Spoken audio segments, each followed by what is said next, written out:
Raindrops keep falling on my head. And just like the guy who's feeling. Samsung framleiðir vatnseld snjalltæki fyrir þig og þína sem þola íslenskt veðurfar. Kynntu þér málið á samsungmobile.is.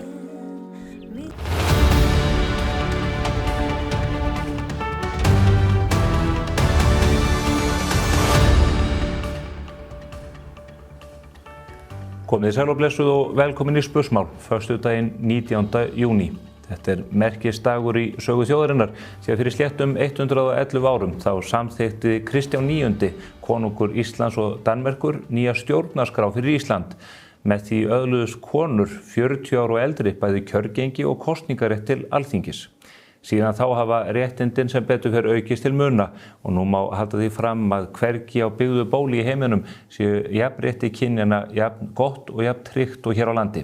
Þetta hins vegar barátta sem aldrei tekur enda og þarf að passa upp á.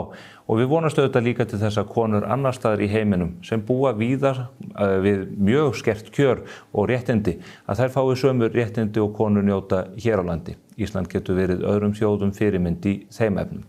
Við ætlum að ræða fréttir vikunnar við þau Þór Gunnarsson hagfræðing og Birtu Karini Tryggvadóttur sem einnig hagfræðingur og starfar hjá Viðskiptaráði. Við ætlum að ræða fjárhagsáætlanir ríkisins og hvort að þær séu líklegar til að standast, en svo munum við líka ræða olíumarkaði, golf og sitthvað fleira.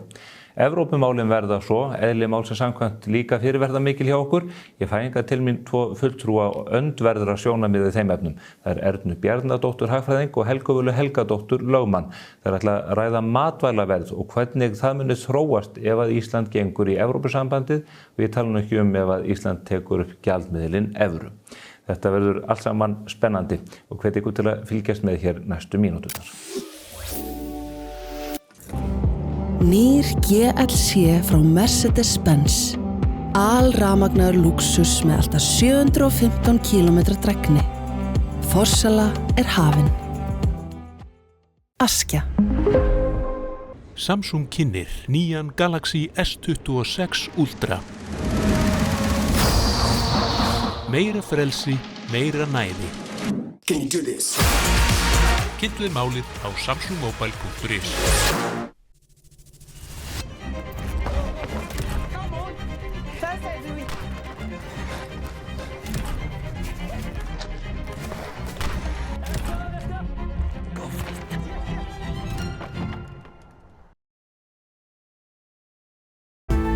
Mannvirki, byggingar og hallir.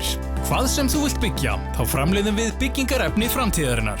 Limtré Vírnet. Hér hjá A4 húsgögnum bjóðum við upp á fjölbreytt úrval skrifborðsstóla við allra hæfi. Endilega kíktu til okkur í heimsókn við Skeifuna 17 ef þið vantar frekari upplýsingar.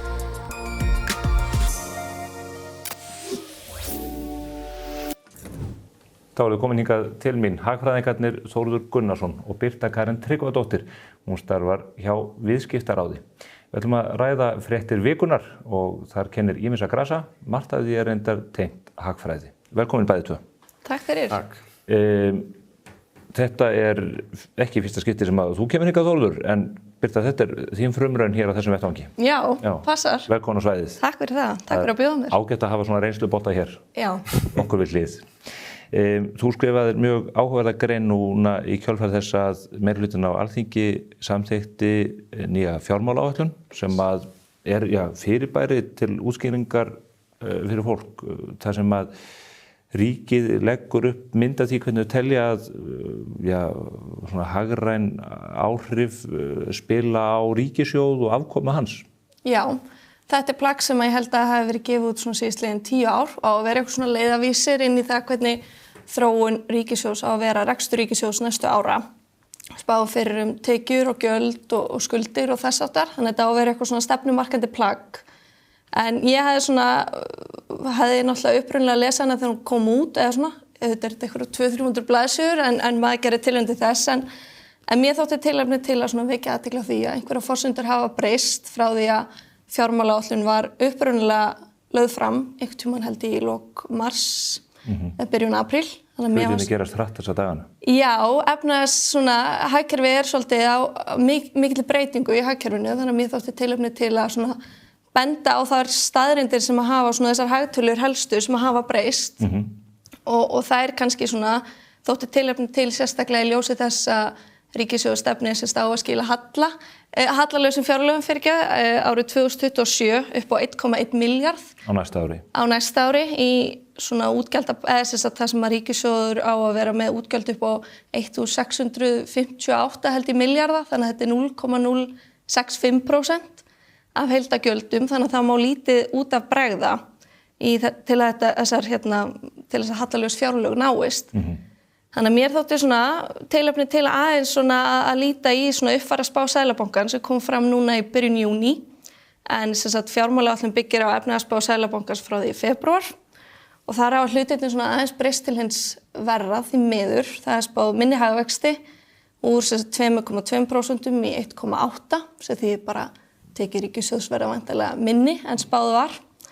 Við erum líka að sjá hærri verðbólgu eða væntingar hærri verðbólgu og það náttúrulega getur bæði virkað til tekjulækkunar en líka til aukningar út af til dæmis auknum tekjum af virðisaukaskatti.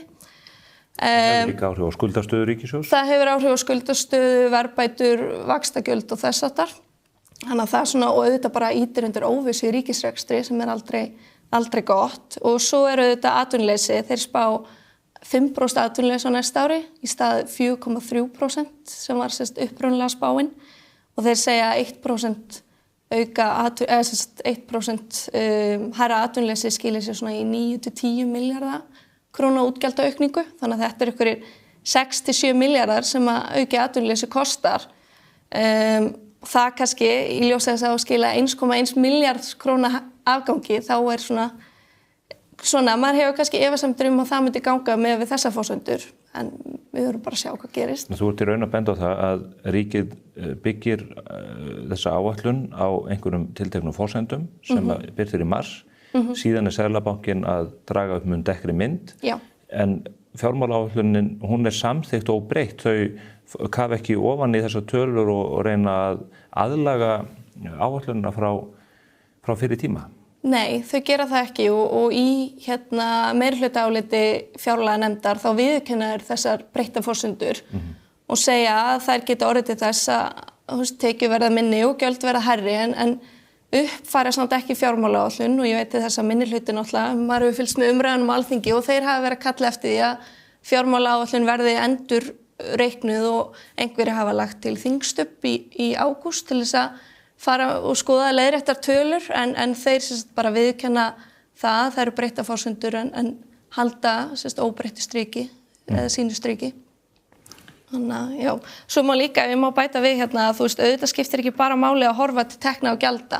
Þó svo að tekjur séu umfram gjöld þá þýðir ekkert að ríkissjóður sé sjálfbær endilega. Við erum að sjá að lánsfjárjöfnuður verður neikvæður út tímabil fjármálaáætlunar að jafnaði 88 milljarða króna. Það þýðir auðvitað bara að lántökur verða umfram afborganir. Þannig að það auðvitað líka spilar inn í að við erum ekki að ná að lækka greiðan yfir skuldinu og hratt.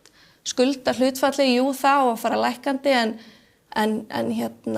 krónutala skulda er að hækka þannig að skulda hlutfalli skuldir sem hlutfalla vergri landsframleiðslu þannig að það er algjörlega knúið áfram að því að vergri landsframleiðsla vaxi hraðar en skuldir og maður auðvitað vonar að það gerist en maður er kannski ekki alveg bjartsýnn með við þessar breyttu forsendur hjá Seðlabankanum.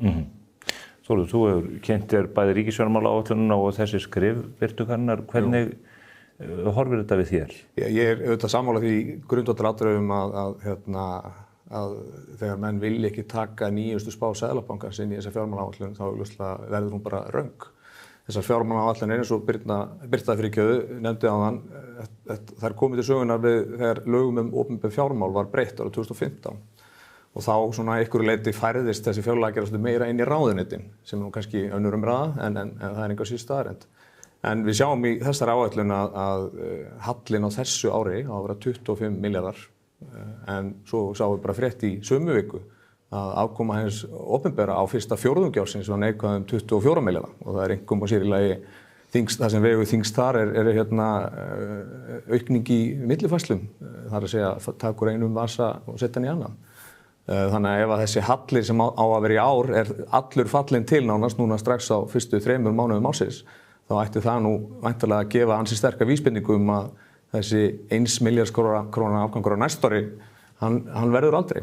Einhverja líkur til þess að annar, 3. og 4. ársfjórðungur séu eðlis ólíkir þeim fyrst, að það að segja mögulegt að hallinn sem að menn voru að spá þessu ári komi allur til á fyrstu 3 mánuðum en síðan skáni ástandið af einhverjum ytri eða innri ástæðum? Það má kannski hugsa sér að einkaneyslan hjá landsmönnum sé eftirvild meiri yfir sumarmánuðina og kannski eitthvað liti minni framan árið, það verið að borga fyrir jólin og allt þetta.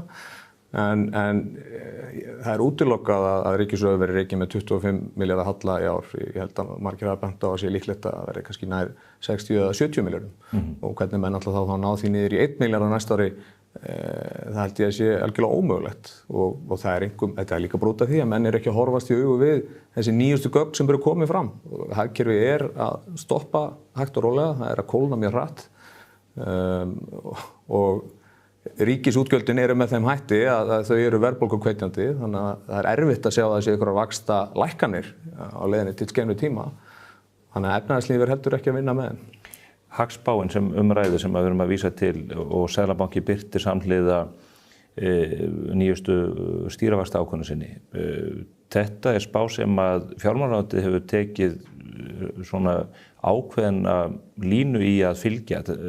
Hingað til hefur fjármálaráðuneytið verið að fylgja meira spám og tölum frá Hagstofunni en það yfirlýst markmið núna fjármálaráðuneytisins að fylgja spá Seðlabankans en hefur hana svo að engu í þessari vinnu. Þetta hlýtur að teljast ámælisvert. Já, Daði Már Kristófersson fjármálaráðherra sagði þetta að hann var ekki að gagnrýna Hagstofunar, spá Seðlabankans var einfaldlega betri, en núna hann með brakandi ferska spá í höndunum og það hlýtur að sæta furðu að hann vilji svo ekki nota hana af því að þá myndu hans plön koma miklu verr út og þetta sjá allir sem kynna sér málið í nokkrar mínútur. Verðbólgan þrálátari heldur en menn höfðu væntingar Hið opinbera segir við erum ekki að kynda undir verðbólgubálinu þó að þau hafi aukið ríkisútgjöldin 140 milljarða eða það bil milli ára. Þar sem ef þú skoða fjárlög ársins í ár miðað við fjárlög fyrra árs, þau fóru í skattabreitingar sem að tölulegar staðrendir liggja fyrir að juku á verðbólguna einnig. Eitthvað sem að Daði Már eða hans fólk gætu gert núna þessum tímapunkti til að reyna að slá á þessi neikvæð áhrif einhverjum sér í lagi þegar við erum að horfa upp á það að kjarasamningar munu sennilega lenda í uppnámi hér 1. september og þar samt í götunum. Það er auðvitað rétt sem þú segir að það var hið opinbera sem að hleypti verðbólgunni aftur af stað núna í janúar. Það mældist Það yfirleitt lækkun á vísitölu neysluverðs í janúar hverju ári út af útsölum og öðru slíku. Mjög sjaldan sem að það jákvætt gildi í janúarmánuði en það átti sér stað núna í byrjun þess árs og það að bent á það meira þess að áður en að menn gáðu út færðu þessar skattbreytingar í lög að þetta myndi auka verðbólgu mikið og þannig að það var ríkissjóður sem að kom verðbólgun aftur á stað og því sem verra verðbólgu væntingunum.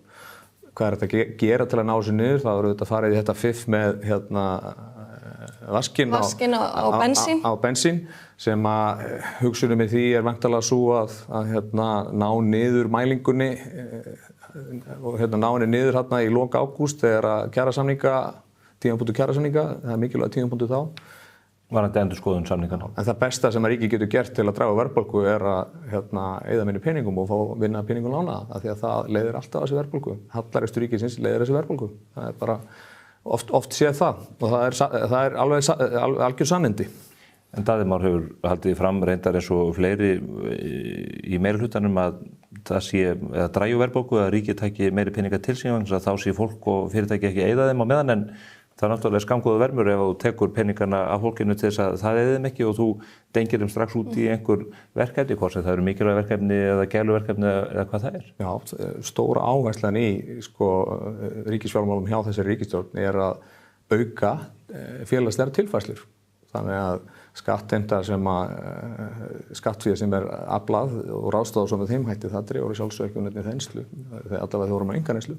Já, og svo náttúrulega ýmis sveitarfélög sem hafa tekið svona mikilvæg skref í átt að því einhvern veginn að taka ábyrgð og reyna að halda aftur af þessum verðbólguhækkunum og hafa verið að stilla gjaldskrárhækkanir bara í 2,5%. Ég sá að bæði Kópavogur og Fjarðabyggð og Árborg hafa allavega gripið til þess svona tóls, en örugglega fleiri, þetta það sem poppar upp í hugan, sko. Þannig að það eru þetta mikilvægt að opinbera taki ábyrgð og reynir svona að fylgja, svona orðum fylgja athafnir og fylgja því eftir með því að tempra aftur af þessum krónutöluhækkunum, af því að það auðvitað ríslast bara út í verðbólgumælingunni. Ef þú ert að hækka krónutölur og einstaka vörur, það eðlilegt sýnir sig í verðbólgutölunum. En ég held að það sé bara mjög ólíklegt að þessi ríkisstjórn muni vinna að buga á þessum vanda, það sem að sko þeirra svona, hvernig þau tala út á við, þau leggja fram þessar áætlanir sem allir sjá að munu ekki standast og klappa svo sjálfur sér á bakið fyrir að hafa náð hallarlega þessum fjárlögum. En ég get alveg sagt við þau núna, ég ætla að mæta hérna í Reykjavíkurmaraþoninn eftir nokkra vikur og hlaupa á 2 klukktímum og myndir þú klappa bara á bakið fyrir það fyrir næstu hlaup? Já, viltu það? Ertu að koma með þessa yfirlýsingu? Hér og nú? Nei, en þetta er sannlegging, sko. Þú getur sett fram flott plön og vonast til þess að þau gangi, en þú getur ekki klappa sjálfur á bakið, sko, fyrir að þau hafa náðst og gengið í gegn. Þau eru í raun og veru með auglýsingum á samfélagsmiðlum að segja að við höfum náð markmiðinu hallarlaus fjárlög og vísa þá til ársins 2027, þar sem að þetta mun ekki standast. Nei. Reyndar eitt atriði sem að mun hafa áhrif á afkomu ríkissjóðs á þessu ári sem að þau taka ekki inn í sína reikninga. Það er þessi risastóra skattgreiðsla Keresis, öllu heldur Kóloplast, sem að er að greiða fyrir kaupin á hugverkaréttindum Keresis út úr dótturfélaginu hér á Íslandi og flytja þau til Danmerkur. Það verða 40 milljarðar sem að ríkissjóður fær út úr því, þannig að eitthvað skárri verður nú myndin í lok árs og kannski ekki þá 60-70 milljarðar eins og þú segir að sé líklegt, heldur 20-30 milljarðar. Já, en þessi skattgreiðsla kemur bara einu sinni, er það ekki rétt? Þetta er einskiptis. Þetta er einskiptislegur og bara því minni halli á ríkissjóði því betra, frábært, ef þetta verður bara 20-30 milljarðar, en það er ekkert að treysta á þessa innspýtingu aftur á næsta ári. Nei. Svo er líka kannski ákveðið svona spútning í þessu, það er náttúrulega þessi sólmyrkvi sem á að koma hérna, hvað var það, 18. ágúst eða það gerir? 12. ágúst. Og maður á alveg svona, þetta er oft verið kallað held í Taylor Swift áhrifin og hagkerfið, það sem að kemur mikið af fólki sem er að koma hingað til lands og það auðvitað getur valdið ákveðni þenslu í hagkerfinu. Við höfum kannski bara eftir að sjá hvernig það verður. Ég veit ekki hvort það hafi verið lagt eitthvað sérstakt mat á efnahagsleg áhrif hans, en það verður auðvitað áhugavert að sjá það. Já, það verður stór dagur. Rétt 5-leytið sem að það mun draga fyrir sólu og allt mun myrkvast. Já. Það eru fleiri mál í pólitíkinni, það eru þinglok núna framundan, síðan eru menn að horfa á alþjóðamálin. Hefur Kristrúnu tekist að lægja öldurnar miðað við þinglokin á síðasta ári þegar allt fór í hund og kött út af veiðigjaldafrumvarpinu? Já, þú veist, maður er svona, já, þetta virðist alveg ganga ágætlega smurt hjá þeim, maður sér ekki mikið svona allavega í fréttum af einhverjum svona stórum átökum þinglokin, finnst allavega mér fyrir utan kannski auðvitað þessa fjármálaáætlun sem ágætlega fór fyrir, en svona þessi vika sýnist manni að sé bara svona ágætlega róleg, þetta virðist vera bara að ganga ágætlega smurt fyrir sig, held ég. Svona já, allan að fjölmiðlum að dæma, svo veit maður aldrei hvað gerist bak við tjöldin. Það er fjöldi stóra mála sem eru ekki að komast í gegn, menn kannski gleyma að horfa til þess hverju stjórnin er að áorka. Ein mest vaxandi atvinnugrein landsins, eða svo mest vaxandi er laxeldið, lagareldið, bæði á landi og í sjó. Þinginu er ekki að takast að koma í gegn frumvarpi sem að setur þessari mikilvægu atvinnugrein rétta og eðlilega löggjöf. Ef að þetta frumvarp hefði farið í gegn eins og það kom upphaflega út úr atvinnuvegaráðuneytinu, þá voru þeir sem í þessum bransa ef þetta verður svona, þá verður þessi atvinnugrein ekki að raunveruleika. Sko, það er búið að fjárfesta upp til 60 milljörðum í þessari grein á Íslandi. Þetta uppsafna tap þessari fyrirtæki séu 20 milljarðar og þau eru nú þegar búin að greiða 6 milljarða í skatt. Það er alveg augljóst að þessu þarf eitthvað að breyta og hvers vegna ætti Ísland að vera með margfalt hærri skattheimtu per framleitt kíló heldur en Noregur. sem 30 árum undan okkur í greininu og framleiða yfir 2 milljónum tonna árið eða ekki? Já. Jú, það held ég. Þannig að það þarf að taka ákvörðun. Viljum við að þetta verði atvinnugrein á Íslandi eða ekki? Af því að eins og meirihlutinn á þingi að leggja upp núna, þá bara eru litla líkur á því. En það stefna stjórnvalda að skattleggja atvinnugreinarnar hér meira og með meira afgjörnandi hætti heldur en í nágranna ríkjunum. Við erum að sjá það til þess í bankakerfinu, menn hvart undan því að það sé dýrt að eiga viðskipti við bankana, að bæði vaxtakostnaður sé hár og þjónustugjöld há. Bankarnir hér borgar nú þegar miklu hærri skatta heldur en í öllum nágrannaríkjunum, en þá ekki við. Og Arna Lára Jónsdóttir segir, eins og ég minntist á í þættinu hér í síðustu viku, að bönkunum gangi vel og þá eigi bara að taka meira af þeim.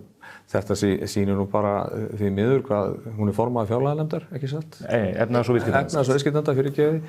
Það er nú eiginlega bara sjokkarandi að slík manneskja sýni það svona augljóslega hvað hún veit lítið hvað hún er að tala um. Af því að þessi bankar, ef þú horfir á ávöxtun á þetta eigið sem er bundið í þessu bankakerfi, þá arðsemi þessara banka í Íslandi bara á pari við það sem við sjáum úti og í mörgum tilfellum lægri.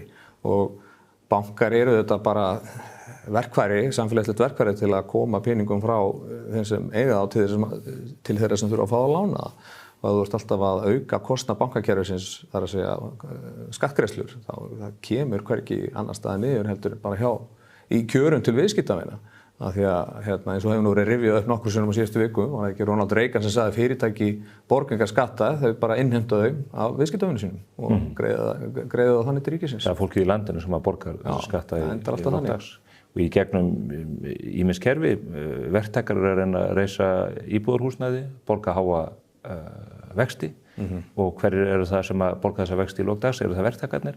En það eru þetta fólkið sem að kaupir íbúðirnar af þessum sömu verktökum. Og svo Evrópumumræðan, þá væntanlega verður aktív áfram. Það eru, ef við myndum fara á þangin, þá til dæmis þyrftu allir verktakar að vera með upp til 40% eigið fé í sínum verkefnum, nýjum verkefnum. Þetta er eitthvað sem kemur þá bara líka niður á endalegu sölu yfir íbúðana.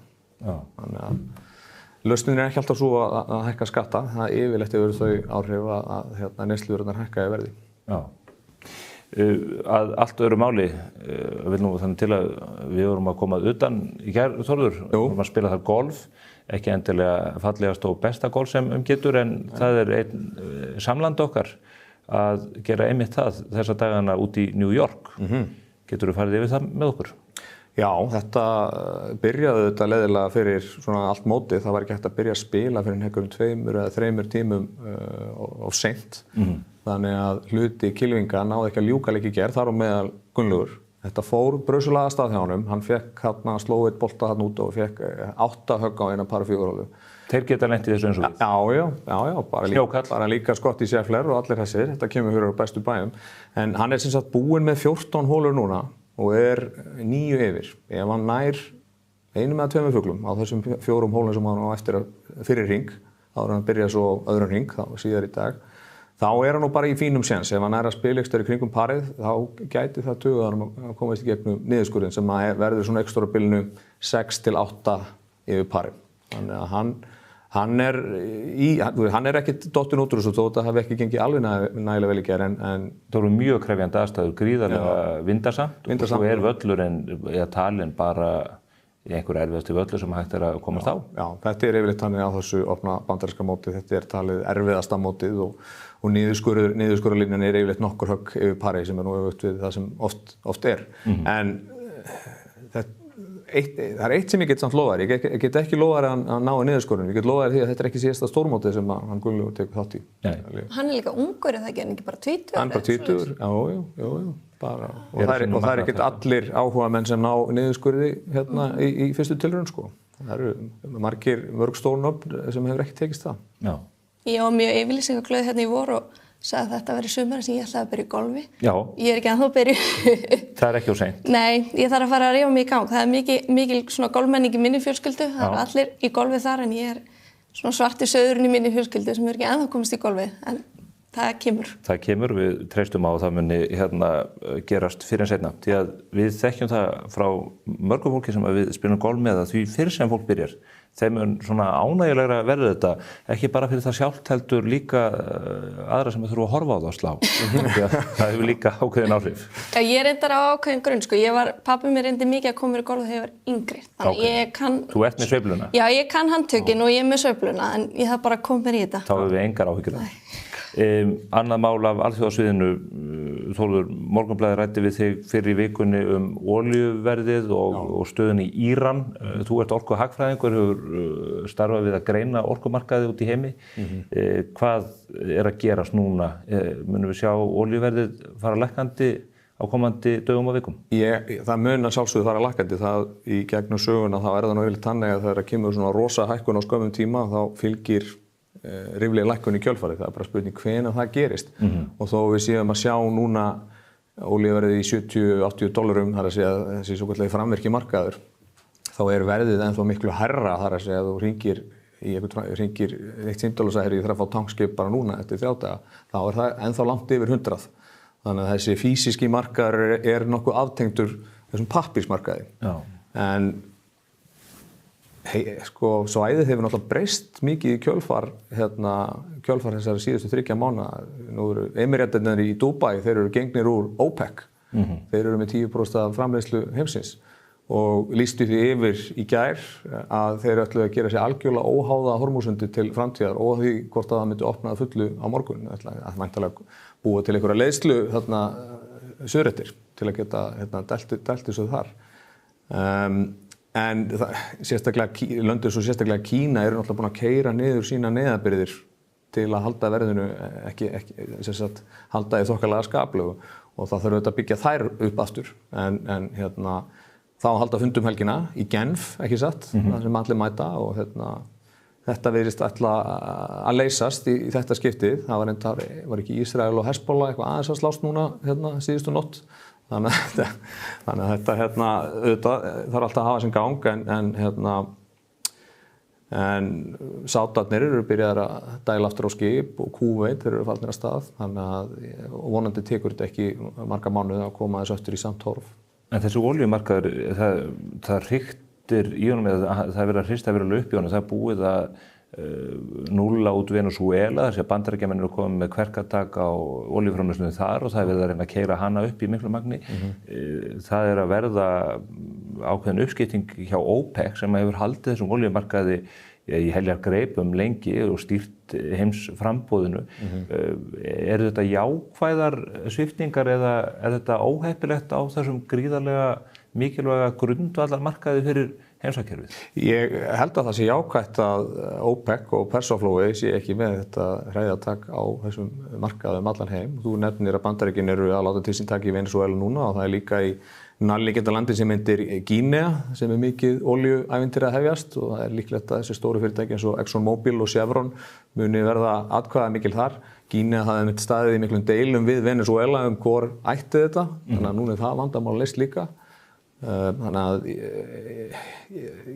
eins og Kína, þeir eru ekki að fara að láta grípa sig aftur svona í bólunni að vera svona háðir írönsku olíunni. Þannig að ég held að þetta muni til lengri tíma bara stuðla að meiri áhættu dreifingu í þessum efnum. Þannig að það sé Persaflói sé ekki alfa og omega í frambóði þessara vara. Á sama tíma og þetta eru þeir heimsatburðir sem vekja mest athygli, þá eru mikla sviptingar líka í átökum milli Úkraínumanna og Rússa. Það er rosalegt að sjá hvernig Úkraínumennir eru að sækja inn á rússneskt landsvæði með hundruð dróna sprengjandi upp olíuhreinsunarstöðvar og annað í þeim dúr. Kannski eru einhver tíðindi framundan í þeim átökum og vonandi þeim fara að linna. Jú, ég held að Úkraínumennir eru farnir að seilast mjög langt inn í Rússland með mjög reglulegum hætti núna, þannig að vonandi ná menn að bera klæði á vopnin það líka og finna ykkur að lausna á því. Talandi að bera klæði á vopnin, við stefnum hér í stór átök 29. ágúst næstkomandi. 17. júní var í vikunni til hamingju með þjóðhátíðardaginn okkar. Sömuleiðis. Birta, þú varst kjörin í stjórn nýrrar hreyfingar. Hvað heitir sá félagskapur? Já, ég hef verið lengi í gegn ástörfum fyrir unga sjálfstæðismenn í lengri tíma og var svona fenginn einhvern veginn inn í þetta samstarfa að koma að stofnun þessa félag sem heitir Ung gegn aðild að ESB og þarna eru aðilar sem að svona spegla hið pólitíska litróf. Við erum með fulltrúa úr sósíalistaflokknum, Vinstri grænum, Framsókn, Miðflokki og Sjálfstæðisflokki og við vildum svona tala okkur saman og þótti þetta að vera besta leiðin til að koma skilaboðum áleiðis og sameina kraft okkar til þess bara að kalla eftir svona kannski svona betri málefnalegri umræðu Evrópusambandið og þetta er sérstaklega beint að ungu fólki og það er svona okkar trú að hagsmunum Íslands og sérstaklega ungs fólk sé betur borgið ef Ísland er utan Evrópusambandsins. Þannig að við stofnuðum þetta félag formulega á 17. júní sem okkur þótti mjög svona við hæfi á þjóðhátíðardegi okkar Íslendinga. Og það var bara fjölmennt, vel mætt, þarna voru góðir ræðumenn, það var Birgir Ármannsson og það var Hans Steinþór sem er formaður ungra bænda og svo Sólveig Anna lokaði kvöldinu og það var bara mikil stemming og mikil svona samhugur í þessu í gestum og þessum unglingahreyfingum að taka sig saman og ræða þessi mál. Nú segja menn margir að unga fólkið eigi raun að vera ákveða þetta því að þetta varði framtíð Íslands. Menn segja líka að unga fólkið eigi að vilja ganga inn í Evrópusambandið því að það sé svo erfitt að koma upp húsnæði í íslenskum húsnæðisvöxtum og hér þurfa að taka upp evru.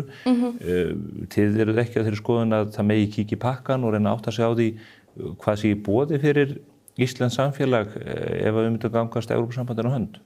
Nei, við erum svona þeirra skoðunar að við vitum alveg hvað er í pakkanum og við teljum okkur vita það og að þetta sé kannski svona vegferð sem auðvitað tekur tíma, þetta kostar pening, þetta kostar mannafla og þetta leysir ekki þau mál sem við einhvern veginn búum við hér innanlands.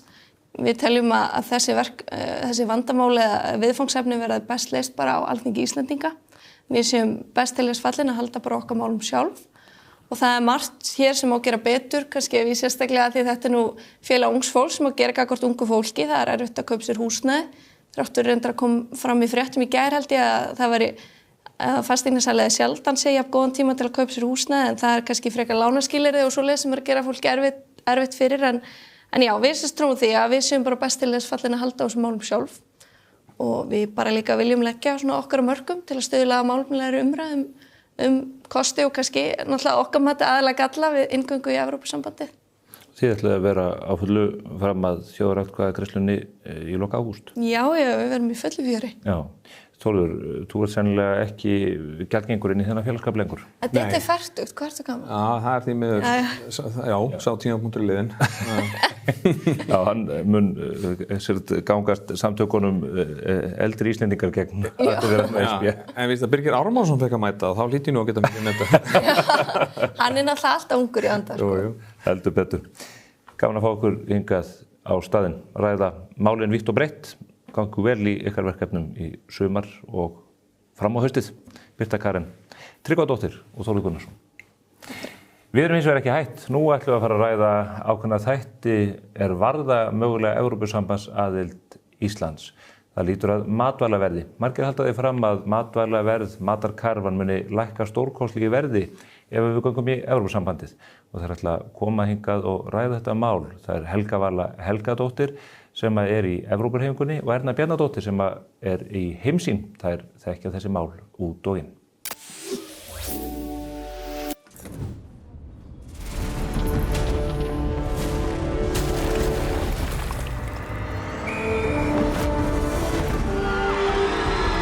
Hvern langar þig að hitta í dag? Pennin Eymundsson. Renault Scenic. Sjáðu heiminn. Vantar þig bílavarahluti? Á Poulsen.is finnur þú bílavarahlutina út frá bílnúmeri. Velur viðeigandi varahluti og pantar. Við sendum allt land. Poulsen.is. Skaðabætur, miskabætur, sárabætur, sjúkrabætur, slysabætur, uslabætur, þjáningabætur. Bótaréttur.is 520 51 00. Lexus RX. Komdu og reynslögtu RX 450h Plus Plug-in Hybrid. Þín býður óviðjafnaleg upplifun. Lexus Kauptúni. Komið sæla nýju. Það eru hingað komnar Erna Bjarnadóttir sem er stjórnarmaður í Heimsýn og hagfræðingur og Helga Vala Helgadóttir sem stjórnarmaður í Evrópuhreyfingunni og lögmaður þar að auki. Velkonar, báða tvær. Takk fyrir. Ég verð að viðurkenna að ég hef fylgist með held ég nær allri umræðu þessa mögulega aðildarumsókn Íslands að Evrópusambandinu. Og sú umræðu gengur út að vega og meta kost og galla á inngöngu. Það mikið rætt matvælaverð og Pavel Bartósek, alþingismaður Viðreisnar, hefur farið mikinn meðal annars á samfélagsmiðlum og þetta einu svo mynd að matvælaverð á Íslandi sé í fyrsta lagi mjög hátt í alþjóðlegum samanburði og að það muni lækka verulega ef við göngum í Evrópusambandið. Hvað satt og hvað logið í þessu? Helga Vala. Já, ef að maður myndi eingöngu lesa fyrirsagnir, þá fer það eftir því hvaða fjölmiðil maður að lesa. Ef við til dæmis lesum Morgunblaðið frá því síðustu viku, þá myndi maður halda að matarverð væri umtalsvert lægra á Íslandi en í Evrópu. Ef maður lesa einhverja aðra fjölmiðla, þá getur maður komist að hinu gagnstæða. Þannig að það svona, ég held að það sé mikilvægt á þessum tímapunkti, þar sem við erum að velta fyrir okkur að hvort að við eigum að fara í aðildarviðræður, að horfa á þetta þaðan. Viljum við sjá hvað gerist í samningaviðræðum eða ekki? Ég vil fara bara þangað af því að við getum haldið áfram. Sko, þegar við horfum á matvælaverð, þá verðum við að horfa á laun. Þegar við horfum á laun eru há á Íslandi að meðaltali. En nýjustu tölur sem eru frá Hagstofu Íslands, sem svona þetta óháða batteri sem við eigum að horfa á, þá eru 64% landsmanna undir þessu meðaltali, ná ekki meðallaunum. Þannig að við verðum að horfa líka á miðgildi launa ef við erum að horfa á matarkörfuna til dæmis og hversu íþyngjandi það fyrir fólkið í landinu að vera með matarkörfu sem er 55% yfir því sem að þekkist í Evrópu eða markam á samkeppniseftirlitið. Það sem mig langar til að spyrja, við skulum ræða hér á eftir ef þetta leggur orðið í belg það hversu dýr matarkarfan að því að við þurfum að skoða það ef þetta samhengi við laun eins og þú nefnir réttilega. En ef við förum í aðildarviðræður við Evrópusambandið, ef Þorgerður Katrín fær umboð til þess og vaknar þarna sunnudaginn 30. ágúst og hefst handa við það allt. Hún verður nú ekki ein.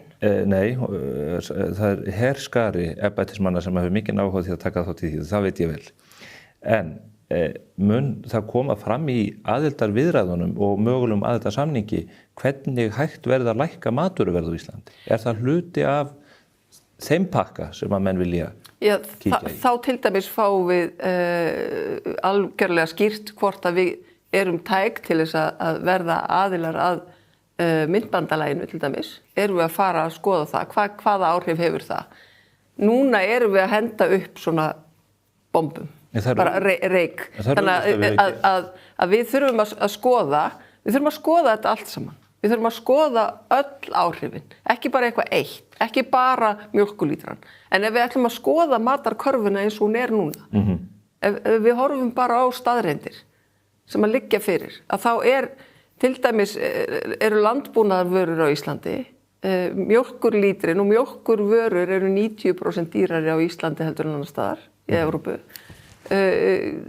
Kjötið 75% dýrara og þetta ekki eitthvað sem að fjölmiðlarnir hafa verið að finna upp, heldur þetta eru rannsóknir sem eru frá óháðum aðilum.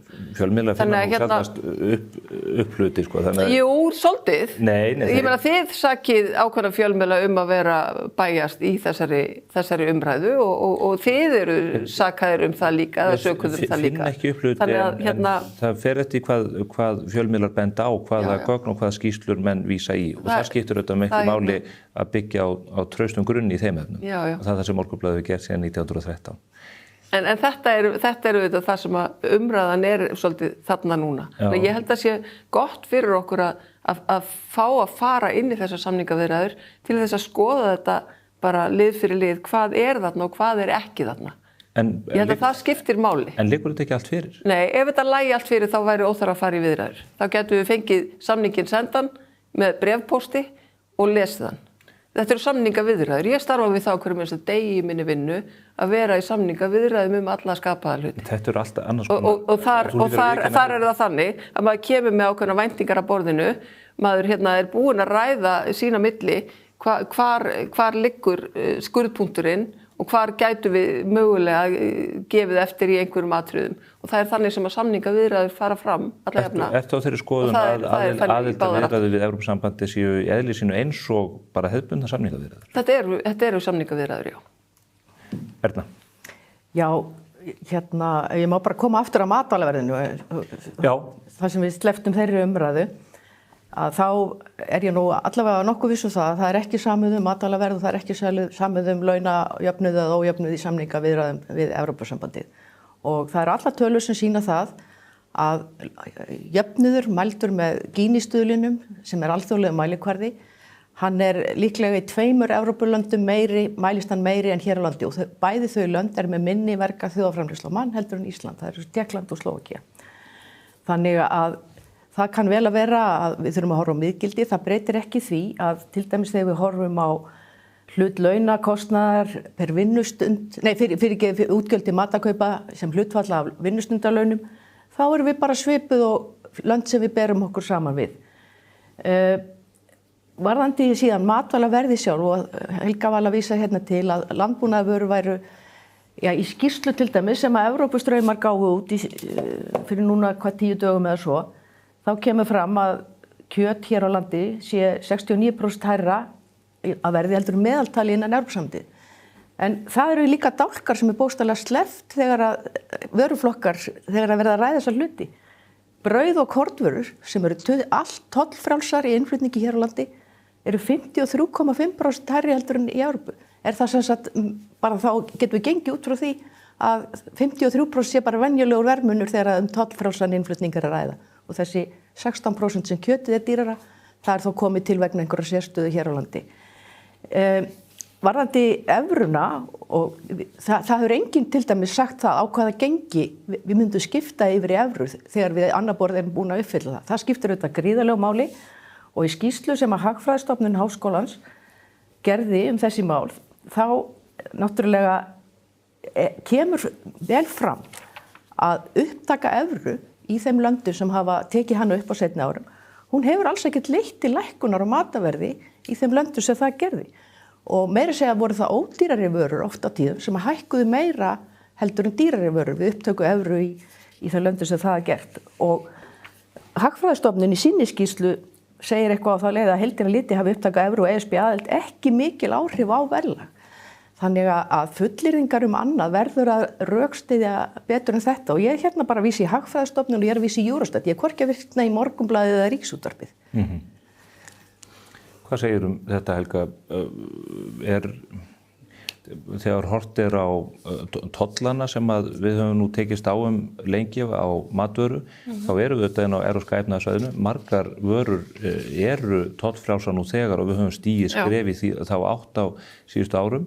Þetta eru hlutir sem að við getum tekið ákvörðun einhliða. Við þurfum ekki að semja við Evrópusambandið neitt slíkt. Við getum bara skundanir á Alþingi eða meira hluti fyrir því 32 þingmenn, rétt upp hönd og afnumið þess að tolla á þessar matvörur ef okkur sýndir þá. En eftir stendur að við erum líka með örgjaldmiðil sem að þarf svona það hefur ekkert með tollana að gera. Töluverðan stuðning. Nei, ég er að segja bara ekki ég er bara að segja ef þetta snýst tollana. Þetta snýst ekki bara tollana. En förum yfir tollana. Þú sagðist vilja ræða þetta lið fyrir lið, tökum tollana fyrir. Það er mál sem að við höfum. Já, það er hægt að taka ákvörðun að afnema tolla. Já, það er bara á Íslandi, en það breytir ekki því að við erum ekki í tollabandalagi þarna, þannig að vörur frá Íslandi, til dæmis frá íslenskum bændum sem að myndi vilja selja vörur sína til Evrópu. Þeir eru bara ekki að gera það. Hvað myndi gerast þar? Þær vörur eru toll. Það er lagður tollur á þær í Evrópu. Það er eins og full nýttur tollkvóti fyrir lambakjöt, tollfrjálskvóti fyrir lambakjöt. En þú veist, þetta er svona. Tollar falla niður í þessu umhverfi sem aðilar að tollabandalagi. En þetta er ekki bara tollar. Þetta snýst líka bara samkeppni. Því við erum líka á mjög miklum fákeppnismarkaði. Við erum hagkerfi. Klárum tollan, af því að þú segir að við þurfum að ræða þetta lið fyrir lið og þú segir að það sé gert í samningaviðræðum, við getum líka gert það hér. Við erum auðvitað ekki í samningaviðræðum. Tollarnir eru þess eðlis að við getum ráðið því sjálf, hvernig það fer. Varðandi gjaldmiðilinn, hvað er það sem að gerist ef að Erna vísar í það að upptaka evru hafi óverulega áhrif á breytt matvælaverð?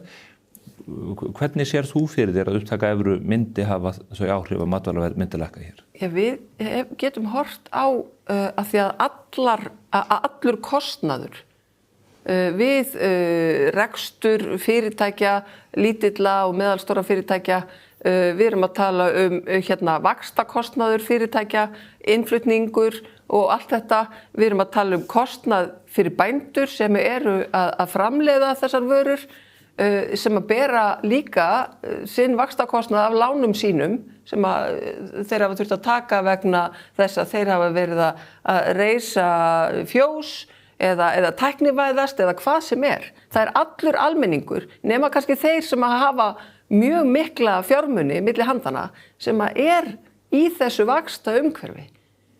Annarkvort bæði með húsin sín, með fyrirtækin sín, það eru þessi litlu og meðalstóru fyrirtæki og almenningur á Íslandi sem ekki í efsta laginu, sem að finnur beint fyrir öllum kostnaði við framleiðslu á allri matveru fyrir utan það að við þurfum að flytja svo mikið inn. Og af því að við erum fákeppnismarkaður, það svo lítil samkeppni hér. Og svo það líka þannig að landbúnaðurinn á Íslandi sérstaklega undanþeginn þessari samkeppni, skilurðu. Og það gerir það að verkum, að því að samkeppnin heldur verðinu niðri. En á Íslandi þá svo lítil samkeppni og það hefur áhrif út í allt verðlag. Það vandamálið. Hins vegar það þannig líka, að því að við erum líka, okkur and bændur og landbúnað, það skiptir rosalega miklu máli fyrir byggðir landsins. Þú ert að fara út víðan völl í þessu. Já, en þetta bara tengt. Nei, Þú getur ekki sagt bara, hvað kostar þessi agúrka? Við erum að horfa á heildstæða mynd af samfélagi og hvernig við sjáum matvöruna lækka. En vaxtastig innan Evrópusambandsins mjög mismunandi. Já, en við höfum líka séð það. Til dæmis hefur Króatía, það verið bent á það með Króatíu, hvernig efnahagsmálin og efnahagur landsmanna batnaði við inngöngu. Við sjáum það bara víða. Það ekkert ríki í Evrópu, innan Evrópusambandsins, sem með viðlíka vexti á lánum eins og Íslandi. En það ekkert af þessum löndum sem þú nefnir eins og Króatía sem eru viðlíka okkar hagkerfi. Við erum örhagkerfi. Við erum eitt ríkasta hagkerfi í heimi. Já, en við erum líka örsmátt. Já. Það fylgir því að það stækkar ekki hagkerfið okkar þó að við göngum í Evrópusambandi, við erum bara 400.000 eftir sem áður. Já, en við verðum hluti af stærri heild og það það sem, nú ég ekki hagfræðingur, nú Erna hagfræðingur og hagfræðingum ber nú reyndar ekki saman. Ég meina það eru hagfræðingar sem að þið stilluðu upp hérna á forsíðu Morgunblaðsins sem að fá í dag nokkrar ákúrur fyrir að hafa farið með rangt mál í síðustu viku. Þannig að En ég bara vísa í þessa matarkörfu og það sko. Hérna, við erum bæði með Þorstein sem hefur starfað efnahagsstofnun OECD og Þórólfur Matthíasson. Þeir sögðu báðir að þessi frétt sem var slegin upp á forsíðu Morgunblaðsins hefði verið svona ekki byggð alveg á staðreyndum. En það enga síður þannig. Matarkarfan á Íslandi dýrari. Húsnæðiskostnaðurinn á Íslandi sem hlutfall af framfærslunni og rekstri heimila líka miklu hærri. Og þetta eru þessar nauðsynjar sem hluti af ráðstöfunartekjum fólks sem mjög íþyngjandi. Mun meira íþyngjandi á Íslandi heldur en í Evrópusambandsríkjunum. Erna. Því miður það það bara það. Þetta reyndar ekki rétt að þetta sé neitt meira íþyngjandi hér á landi en í öðrum löndum Evrópusambandsins. Við erum, þegar litið til dæmis á matvælaverð sem í hlutfalli við almennt verðlag. Við erum bara á sama stað og Danmörk, Finnland, Svíþjóð, 85-86% hlutfall matvælaverðs á almennu verðlagi. Hlutfall útgjalda til matvælakaupa svipað á Íslandi og meðaltali eða lægra heldur en í Evrópusambandinu. Hins vegar þá launakostnaður miklu hærri í virði, þetta eru bara tölur frá Eurostat, Helga Vala, það ekki að fyrsta hausinn í því. Ég bara að horfa á skýrslu sem að koma út í síðustu viku. Ég með skýrslu hérna sem kom út í síðustu viku líka, en hérna... Þetta kannski vandinn sem við erum með. Það er ágætt að tala saman hérna, má ég aðeins klára? Já, fyrir ekki. En til dæmis hér á landi, við erum líka með sérstöð á miklu fleiri sviðum. Hlutfall launakostnaðar í virðisauka í framleiðsluðina hér á landi, sem meðal annars mjólkur og kjötiðnaður, verslun og þjónusta, nær í 70%. Meðan við í Danmörku þetta 35,5%. Haldið þið virkilega að þetta skipti ekki máli því hvað vörur kosta út úr búð. Samt við bara svipuð á meðaltali þegar litið á verðlag í hlutfalli við laun eða annað neysluverð. Þannig að auðvitað má alltaf gera betur, en það ekki samið þetta á neinn hátt í því að gera aðildarsamning að Evrópusambandinu, og það enginn sagt til dæmis á hvaða gengi yrði samið, það skiptir gríðarlega máli, og þetta verðlag í hlutfalli við önnur lönd, það sveiflast líka eftir gengi. Við sáum það að þessar tölur hækkuðu til dæmis stórlega þegar krónan féll hérna eftir hrunið, þá vorum við að horfa á allt aðrar tölur, breyttist allavega fyrir ekki. Þannig að það langbest að reyna að halda við bara tölur frá Eurostat til þess að skoða þetta, og þær eru bara það hagfræðistofnun hérna í Brussel, og þær eru hérna eins og þessari skýrslu frá Evrópustræðbúðum, þar sem viljandi sleppt því að setja inn tölur fyrir brauð og kornvörur og ávist og grænmeti. Þetta eru tollfrjálsar vörur sem eru bara miklu dýrari hlutfallslega hér á landi, en hlutfallslegt verðlag ekki það sama og hversu íþyngjandi þetta fyrir böndum. Laun eru gríðarlega há í Íslandi.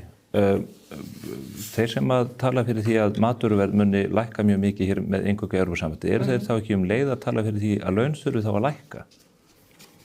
Nei, en hins vegar hefur verið kvartað mjög mikið undan því, meðal annars hjá Samtökum atvinnulífsins og fleiri atvinnurekendum, hvað launaskriðið, hvað stökkið hátt í hvers sinn sem að farið að semja.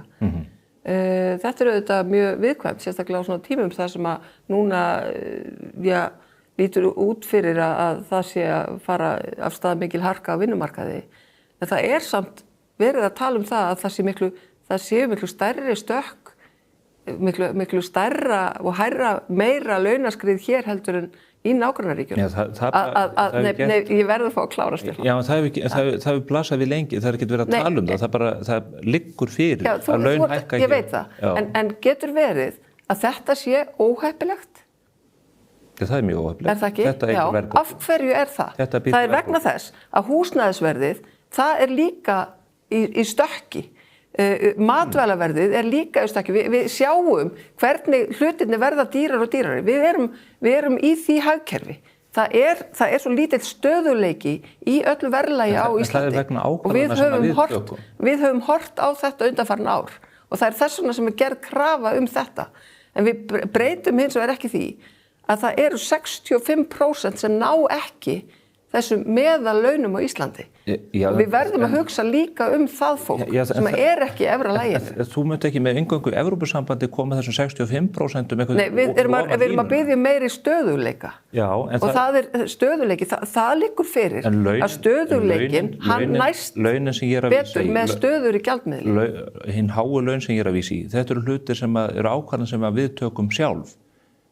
Þannig að hvort sem með evru eða sitir við borðið hjá Evrópusambandinu, að þá þarf vinnumarkaðurinn að taka ákvörðun að fara í minni launahækkanir. En þegar það verður meiri stöðuleiki í efnahagslífinu sem að gerist við þetta, það staðreynd. Hvernig gerist? Að það verður með stöðugri gjaldmiðli, með því að lækka vextina,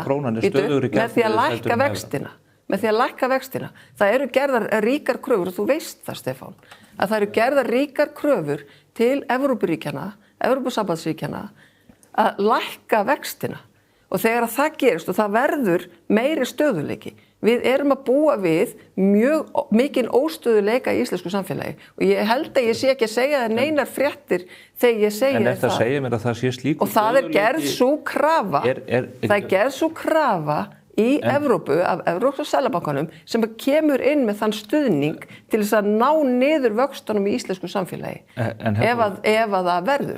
En í haust erum við bara að tala að komast að borðinu. Við erum að tala matvöruverðið en við erum að fara hérna inn á vinnumarkaðin líka. Við verðum að gera það. Þú fullyrðir hér að með inngöngu í Evrópusambandið þá auki stöðuleiki í íslensku hagkerfi. Já. Það eru 27 ríki í Evrópusambandinu. Ég get talið upp fjölda ríkja í þeim hópi þar sem stöðuleiki í hagkerfinu miklu minni heldur en hér. Já. Hvar?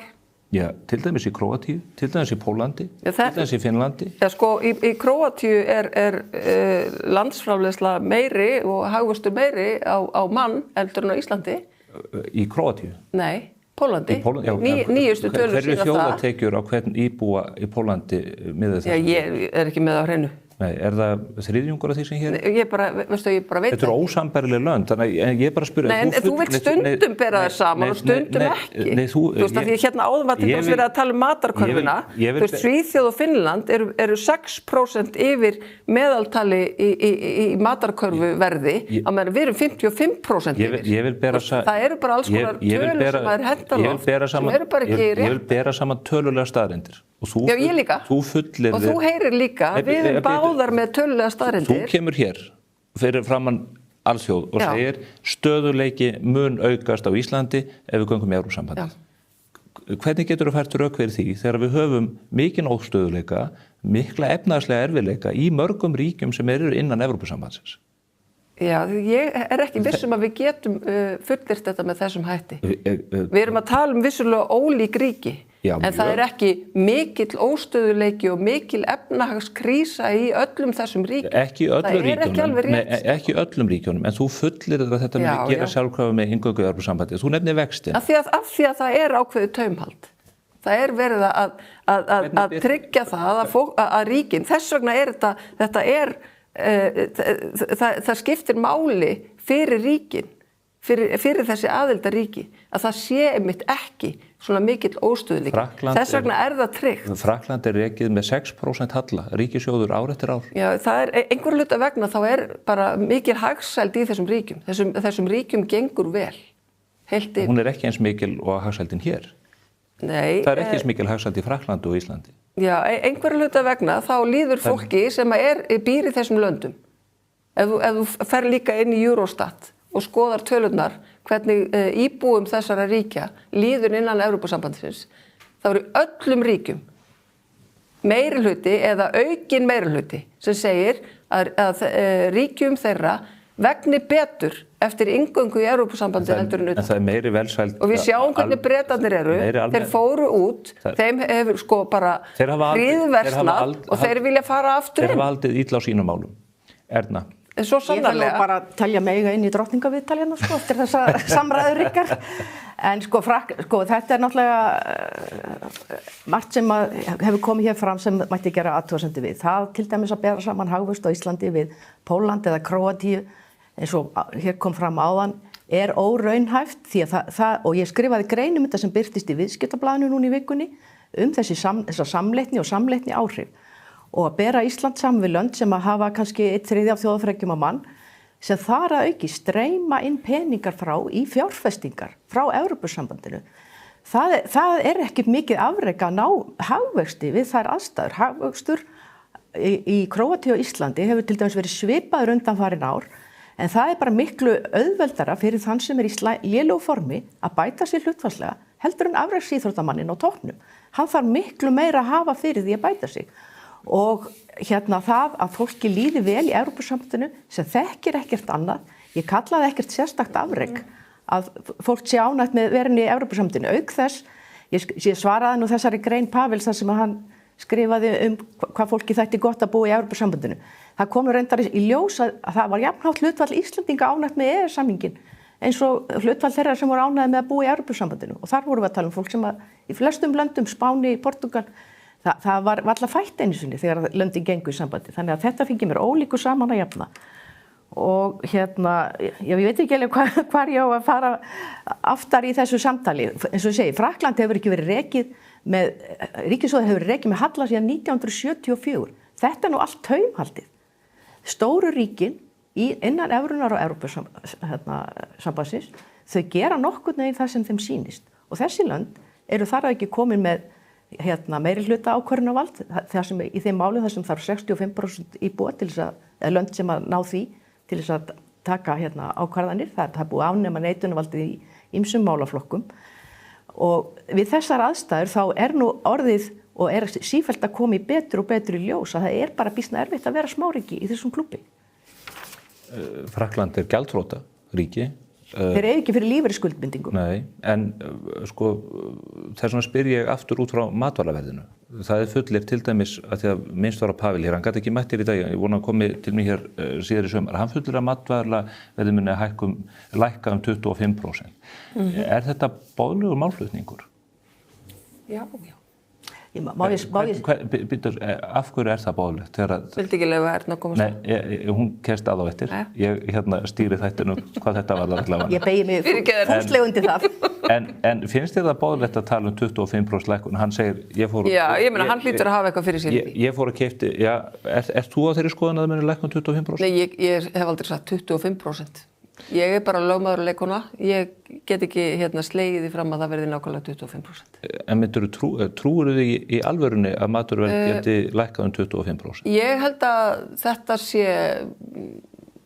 ef við horfum á alla þætti sem að hafa áhrif á matvælaverð, þá finnst mér það svona ríflegt að segja 25%. Mér þykir það. Hins vegar, þá er liður í þessu mikla kostnaði er allt annað, reksturinn á litlum og meðalstórum fyrirtækjum og hvað það er dýrt að vera hér með húsnæði, að flytja hingað inn aðföng og fleira og það er ýmislegt annað sem að leiðir til þessa mikla kostnaðar. Húsnæði er ekki að jafnaði dýrara hér heldur en í löndunum sem við berum okkur sama við? Nei, þeir sem að þurfa að taka lán sem að er megin þorri almennings á Íslandi finnur mjög fyrir því. Það efna mesta fólkið sem ekki þarf að greiða af lánum sínum, það finnur minna fyrir því. En það fólk á mögulega börn sem að geta ekki flutta heiman og það er þar sem þessi kostnaður kemur fram. Í matvælaverðinu? Já. Hann kemur fram allstaðar. Öll lántaka, allur kostnaður, þetta kemur fram í veskjum okkar allra. En svo þú nefndir flutningskostnaði, við færum ekki Ísland nær Rotterdam. Nei. En við erum heldur ekki með flutningskostnað á íslensku lambakjöti. Nei. En við erum samt í því hagkerfi hér að vera að borga 55% hærra verð og það er ekki bara innfluttu vörurnar. Og heldur þú, þannig að íslenski bændur, ef þeir væri að borga lægri vexti? Þeir þurfa ekki að greiða himinháa vexti af lánum sínum. Þetta smitast út allt kerfið. Þetta er ekki bara einhver einn Jón. Það er ekki þannig. Nei, það er ekki þannig, Stefán. Þetta smitast út allt kerfið. Fjármagnskostnaður hefur áhrif að sjálfsögðu. En það er ekki þannig að ef þú breytir fjármagnskostnaður og lækkar vexti 2-3% stig, að þá getur þú lækkað matvöruverð 10%. Við erum kannski ekki að tala 2 eða 3% stig. Ég meina, við erum með verðbólgu, svo erum við vexti, svo erum við verðtryggð lán. Ég meina, þetta, það finna allir fyrir þessu. Þannig að þú heldur að það verði þetta að lækka hér vexti mörg prósentustig? Já, ég held það. Og ég held að þetta muni hafa töluverð áhrif. Af því að það er gert handvirkt. Og við vitum það hvernig það er gert. Af því að við höfum séð það í löndunum í kringum okkur. Sem að hafa farið inn. Af því að Evrópski seðlabankinn kemur inn með fjármagn til þess að tryggja að vextinni, til þess að aðstoða ríkin við að halda vöxtunum niðri. Hvernig koma þeir inn með fjármagn til þess? Þeir lána ríkjunum fyrir því. Til að halda niðri vaxtakostnaði? Já, í aðlögunarferlinu að evrunni. Já. Hvernig virkar það? Ég hef þetta bara eftir hagfræði. Henni Katrínu, heitir hún ekki Katrín, í HR? Ólafsdóttur? Já. Ólafsdóttir, er það ekki? Ólafsdóttir. Óla. Það er þannig sem að þetta virkar. Hvernig virkar þetta efna? Ég ekki peningamála hagfræðingur og bjóð mig undir að ræða matvælaverð hérna. Já, en þú tekur undir það að auðvitað hefur það áhrif á framleiðslukostnað þegar að vextir hækka eða lækka? Já, að sjálfsögðu, en ég vil líka minna á það að við eigum að halda okkur við þá að tala raunvexti. Og raunvextir eru hér lítið hærri heldur en víðast hvar í Evrópusambandinu. Og það svo tala sem við raunverulega finnum fyrir. Og verðbólga auðvitað mjög mismunandi innan Evrópusambandsins, þannig að það og líka innan evrulanda, þannig að þetta ekki uppskrift á eitthvað eitt og hvað þá að það sé samið það Alveg hárrétt. Já, hvað þá að það sé samið það í neinum aðildarviðræðum. Vextir eru líka. Við verðum ekki Grikkland. Nei, en má ég aðeins Við verðum ekki Króatía við að ganga inn. Nei, við verðum áfram Ísland. Þá vil ég segja líka það að þessi stöðuleiki, hann að mínu viti talaður alveg út af leikvellinum þar sem umræðan á við. Stöðuleiki ekki það sem á alltaf við. Við erum að horfa núna til dæmis á Finnland með evruna, geta ekki brugðist við breyttum útflutningstekjum og þrengingum. Við erum að horfa á fleiri lönd, takast á við slíkar aðstæður og þetta verður ekki tekið öðruvísi út en í gegnum annarkvort skuldasöfnun eða atvinnuleysi. Enda hvað stóð upp úr mönnum daginn þegar var að verða að kynna ákveðna skýrslu valkosti í gjaldmiðlamálum? Jú, það þurfti að tala að breyta vinnumarkaðsmódelinu á Íslandi. Mér heyrðist þetta almennt vera að tala að lækka laun, sérstaklega í lægri tekjustigum þjóðfélagsins. Og þá ætla ég að fá að segja, benda á það, að hér á landi síðan 2020 til 2025 hækkuðu laun á Íslandi 56%. Í flestum öðrum löndum þá hækkaði að meðaltali ESB 22%. Hefur þetta ekki skilað sér til fólks, enda sjáum við líka forystumenn eins og Sólveig Önnu. Hún vill heldur takast á við vinnumarkaðinn og kjör láglauna fólks með því að vera utan Evrópusambandsins og eiga þetta samtal beint innanlands með íslenska krónu. En hún boðar nú harðar aðgerðir í haust, það ekki? Jú, en hún vill eiga það samtal á forsendum íslenskar krónu, íslensk verkaflós og verkalýðshreyfingar en við vitum öll að það samtal verður áfram á Íslandi.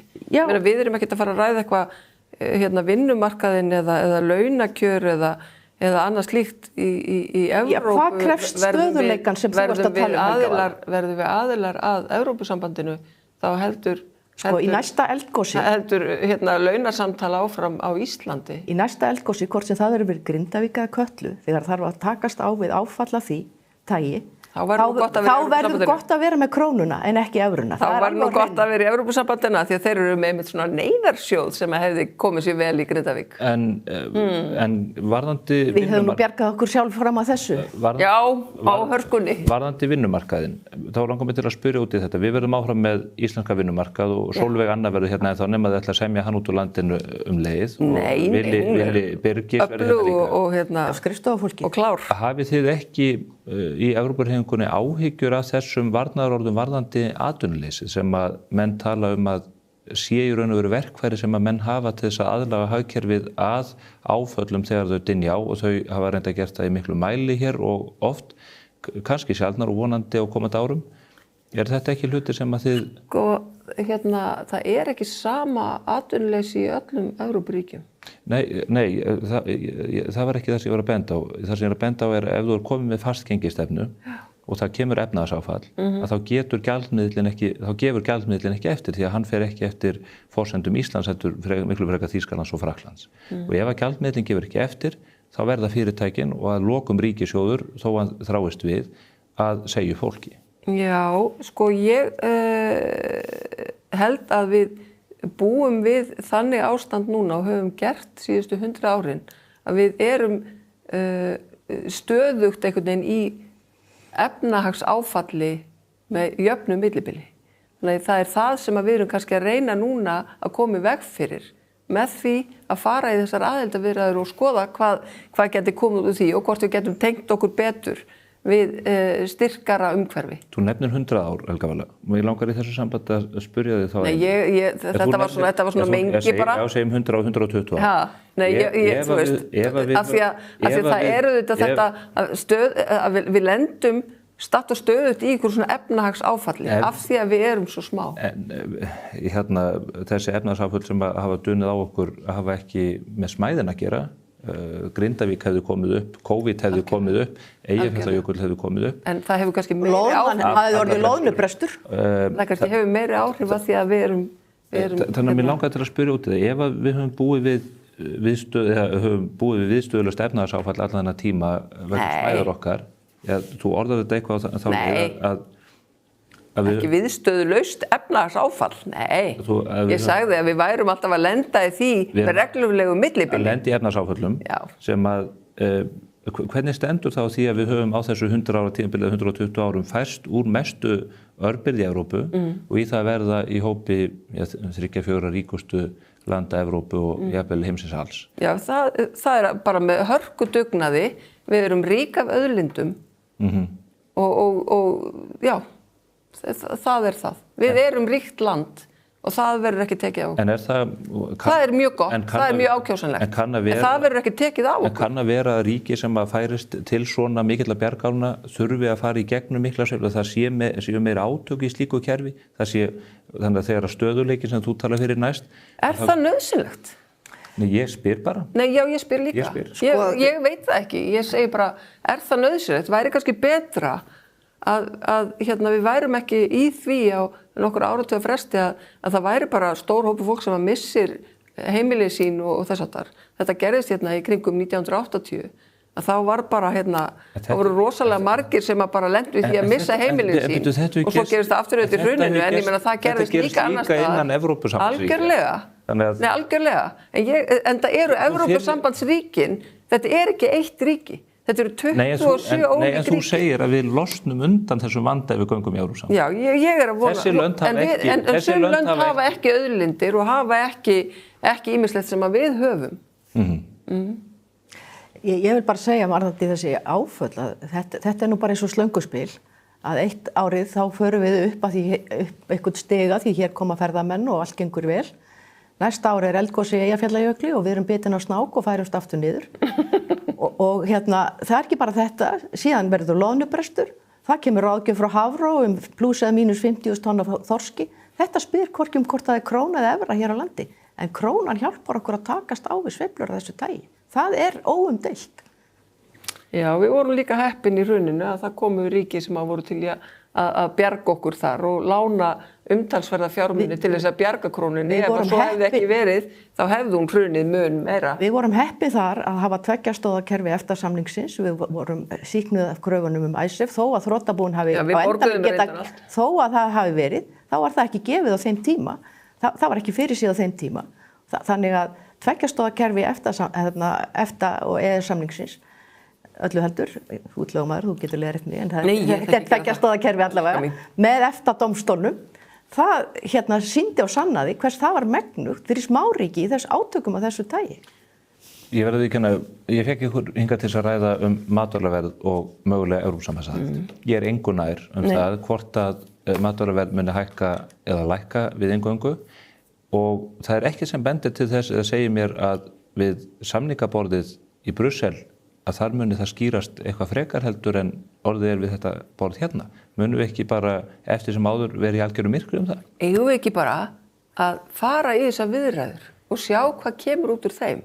Ég held að það sé farsælast fyrir okkur.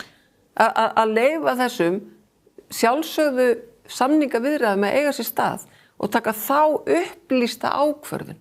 Í staðin fyrir að vera hérna bara með spjótin einhvern veginn að vega hvert annað í herðar niður og segja þú hefur rangt fyrir henni, þú hefur rangt fyrir henni og það eru 2 sérfræðingar sem að mætast með sömu prógráðurnar sem eru algjörlega öndverðu með því að segja hérna hitt og þetta eins og brúðurnar. Þú vitið? Ég meina við hérna Erna getum verið hérna bara saman úti að drekka kaffibolla og hafa það næs. Svona er þetta bara. Förum bara og fáum þetta bara á pappírinn. Fáum þetta bara á borðið. Fræðimenn eru mjög ábyrgir og trúverðir. Þú minnist á Þórólf Matthíasson, við munum nákvæmlega hvað hann sagði hér varðandi Icesave-samningana. Hann sagði að hér myndi gjaldmiðillinn hrynja og allt enda í kalda koli, þannig að það er nú ekki mikið mark á honum takandi. Jú. Þú getur ekki slegið það er ekki mikið mark á honum takandi. Það hefur haft oft rátt fyrir sér í mjög stórum málum. Daginn, saka virðulegan fræðimann, doktor í lögum að ljúga. Hann stóð í pontu Alþingis og sakaði að ljúga. Það er bara annað mál. Hérna erum við með Þorstein Þorgeirsson sem hagfræðingur, starfa hjá EFTA, Efnahags- og samvinnustofnun OECD, bara margfróður. Starfa hjá Seðlabankanum, ég les margt sem að frá honum kemur. Við erum að tala Gauta B. Eggertsson, skilurðu? Hann einn af merkustu hagfræðingum í Bandaríkjunum. Hann merkri ætt af Snæfellsnesi. Hann merkri ætt af Snæfellsnesi. Ég einn af merkustu hagfræðingum Bandaríkjunum. Nei, hann starfar, hann doktor og starfar sem prófessor við einn af merkustu skólum í Bandaríkjunum. Já. Það er ekki hægt að slá hann út af borðinu bara því að hann og bróður sem ykkur illa við, skiljiði, og í pólitík. Það er nú enginn að tala um það. Það snýr nú bara því hvað menn hafa fram að færa Já, heldur betur hefur hann vart fram að færa. Varðandi samningana, er ekki eitthvað hæft í því hjá Helgavölu að með því að setjast niður við samningaborðið og fá Evrópusambandið til að segja til það hvernig þeir sæðu þetta fyrir sér, að við myndum fá skýrari mynd af stöðunni heldur við höfum nú? Ég held að það sé auðvitað engan veginn hægt að segja annað en að það myndi einhverju vissir hlutir skýrast. En ég held að sama hátt að þá sé það ekki, góð gagnrýni að saka þau sem eru á móti því að fara í þessar viðræður að þetta sé einhver þröngsýni eða við viljum ekki þetta eða hitt. Nei, ég er ekki að segja að þú að gera það, en þetta er áberandi samt engar síður og samfélagsmiðlum. Við vitum það. Það er eins og ég er þjóðnýðingur og landráðmanneskja. Já, við erum bestuskinn, en en það er engar síður málefnalegt að hafa þá skoðun að það hafi ekki tilgang að fara í þessar viðræður á grundvelli þeirra þekkingar sem við höfum nú þegar. Og að hlusta á fullt af fólki sem hefur árum saman, og nú er ég ekki að tala um því Helga Vala, bara ég er að tala um umræðina almennt, saman talað fyrir því að það þurfa að fara hérna í aðildarviðræður og aðild að Evrópusambandinu. Allt í einu tala núna um það að það þurfi fyrst að kíkja einhvern pakka. Hvað gerðist? Þið búin að gleyma því sem þið lásuð áður en að þið ákvaða að þetta væri góð vegferð eða allir þessi sérfræðingar sem að ætla að fara að kenna okkur kosti Evrópusambandsins telja að við þurfum alltaf að kíkja einhvern pakka. Það hlýtur að vera hægt að meta þetta út frá þeim gögnum sem höfum fyrir framan okkur og þar að auki, þá er þetta ekki bara debet og kredit, þetta er líka tilfinningamál og það má vera það. Algjörlega sammála. Spurningu fullvetið. Það má vera það, en ég held að við bara þurfum að mætast ekki við, en þú veist, ég held að þessar hópar þurfa að mætast með bara meiri umburðarlyndi og kærleika. Ég bara teka heilsu. Ég held að það væri, af því að það er svona ofboðslega margir þarna úti sem eru bara farnir að grípa fyrir eyrun út af bara alls konar upplýsingum og upplýsingaóreiðu á alla bóa. En þess vegna segi ég Helga Vala með 25% fullyrðingar Pavels. Þetta er auðvitað ekki boðlegt. Ég veit ekkert um það. Nei, en ég er að segja að þú segir að það sé upplýsingaóreiða. Ég tek ekki undir það, það er svo margt í gangi. Þetta er hrein og klár upplýsingaóreiða. Ég veit ekkert um það. Hann hlýtur að vita eitthvað. Eitt sjónarmið, þú hefur auðvitað lengi verið, þú varst þingmaður Samfylkingarinnar. Þú hefur verið í flokki sem hefur bara haft það á stefnuskránni að Ísland eigi að ganga í Evrópusambandið og að landinu sé best borgið innan þess. Það er forvitnilegt sjónarmið sem Erna kemur fram með sem segir af hverju er svo nauðsynlegt að kíkja í pakka núna? Þið hafið í árum eða áratugum saman sagt við viljum að Ísland gangi í Evrópusambandið. En af hverju segið þið þá núna í umræðunni, við vitum eiginlega ekkert hvað þetta felur í sér, við þurfum að fá skýrari mynd af því og við ætlum síðan eftir það að meta hvort við viljum að ganga í Evrópusambandið. Þið hafið árum saman sagt, við eigum einfaldlega að ganga í Evrópusambandið. Ég svo sem veit ekki hvað er að gerast þarna við borðið. En hins vegar það var það skýr krafa frá tveimur flokkum, Sjálfstæðisflokki og Framsóknarflokki, að það yrði ekki haldið áfram með þennan leiðangur nema að spyrja þjóðina. Og ríkisstjórn... Þetta er allt annað mál. Nei, þetta er það sama. Nei, nú er þetta að drepa málun og dreif. Þetta er ekki hægt, sko. Ég er að spyrja, hvað er það sem breyttist hjá ykkur sem hafi bara sagt Ísland er best borgin Evrópussambandsins? Af hverju Nei, ég meina, maður gengur ekki inn á þess að fara í samningaviðræður. En hvernig gátt... Það ekki hægt, það alltaf aðildarviðræður. Þið hafið haft á stefnu að ganga í Evrópusambandið. Já, ég þeirra skoðunar. Og samfylkingin. En núna segið þið við mig þegar ég reyna að pumpa ykkur með það hvað það sem að þið telja við fáum út úr því. Þið segir, við bara hreinlega vitum það ekki. Við þurfum að fara í aðildarviðræður til að átta okkur á því hvað í pakka. Já, ég held að það sé bara mjög heiðarlegt að segja það. Ég meina, þetta eru samningaviðræður. Mín skoðun að við eigum að ganga inn en ekki sama hvað ég meina, ef að samningurinn á borðinu óboðlegur þá að sjálfsögðu göngum við ekki inn í Evrópusambandið með slíka samning. Ef að það yrði slík kollsteypa hjá Evrópusambandinu að það kæmu kröfur sem að við gætum ekki samþykkt, þá það alltaf þjóðaratkvæðagreiðsla í lokin. Og þetta eru samningaviðræður og ef að þær stranda á einhverju, þá stranda þær bara og þeim líkur ekki og þá ekki samningur til að bera undir þjóðina. Við þurfum þetta að kjósa út í eitt, við þurfum líka að kjósa tvisvar til þings. Ég meina, það bara þannig. Það þannig, þannig að við erum með margar varnir á leiðinni, meðal annars hjá samninganefndinni sem að segja bara, heyrðu, ef við komumst, við erum hérna með ákveðin markmið, við erum með ákveðna línu sem við förum ekki yfir. Ef að þið komum ekki til móts við okkur hérna, þá skulum við bara gera hlé eða bara hætta þessum... Svakalega lýsingar Jóns Bjarnasonar á starfi samninganefndarinnar. Það var náttúrulega mesta krúttið þarna á sínum tíma, þegar hann bara læsti dyrunum og slökkti símanum. En við má bara koma inn í þetta, að þá náttúrulega stöðvuðust samningaviðræður hér 2013. Við vitum það. Við árslok 2012, byrjun árs 2013. Hver var utanríkisráðherra þá? Það var Össur Skarphéðinsson. Og af hverju stöðvuðust viðræðurnar? Jú, það eru 2 ástæður fyrir því. Annars vegar, þá var einfaldlega ekki meiri hluti í utanríkismálanefnd Alþingis til þess að halda áfram með samningana út á það hvað þurfti að gefa eftir til þess að svo geti orðið að halda áfram. Með öðrum orðum, það var komin upp svo staða að Alþingi sá að það yrði að gefa það eftir gagnvart þeim samningsviðmiðum sem voru sett í sjálfa þingsályktunina, ekki bréfi sem fór, að lengra yrði ekki farið. Með öðrum orðum, viðræðurnar hættu. Auðvitað hjálpuðu skoðanakannanir á fylgi flokkana í ríkisstjórninni til því það var hraðri liðir á þessum tíma. Ég veit að þú hefur fylgst með því betur en ég á þeim tíma. En síðan sést þessi sami utanríkisráðherra fyrrverandi á mynd að stofna einhver samtök sem það að sjá í einhvern pakka, væntanlega, sem að sjálfur strandaði á samningunum í árslok 2012. Mér finnst þetta sjálfsagt að segja svolítið ósamræmi í þessu, ef ég má orða þannig kurteislega. En að því að við verðum að tala Jón Bjarnason, ég meina hann klauf sig úr VG og stofnaði regnbogasamtökin gegn ESB. Hann var samt ráðherrann sem átti að vera að semja þessa mikilvægu kafla. Ég verð nú að fá að taka aðeins upp hanska fyrir Jón Bjarnason, frænda minn hérna. Það veit alþjóðan er frændi minn. Hann hætti sem ráðherra árið 2011. Allt árið 2012 var hann hvergi fyrir sem ráðherra. En ríkisstjórnin, það voru 7 þingmenn VG sem að hlaupu út, hann var ekki lengur í ríkisstjórninni eftir áramótin 2011-12. Hann var í þingflokknum. Það að hann hafi stoppað samningaviðræðurnar sem ráðherra, eftir það stenst enga skoðun. Nú erum við komin í áhugaverðar sögurþýðingar sem skipta máli en tengjast ekki matvælaverðinu. En þetta var forvitnilegt og lífilegt samtal. Ég mun hnippa í ykkur aftur áður en ágúst er liðinn vegna þess að við ætlum að halda þessari umræðu áfram á málefnalegum nótum. Helga Vala Helgadóttir og Erna Bjarnadóttir, þakka ykkur kærlega fyrir komuna. Takk sömuleiðis. Við látum staðar numið þennan föstudaginn. Við hlökkum til að vera með ykkur hér í næstu vikum. Á föstudegi sem endar nær, þar verður rætt Evrópusambandið.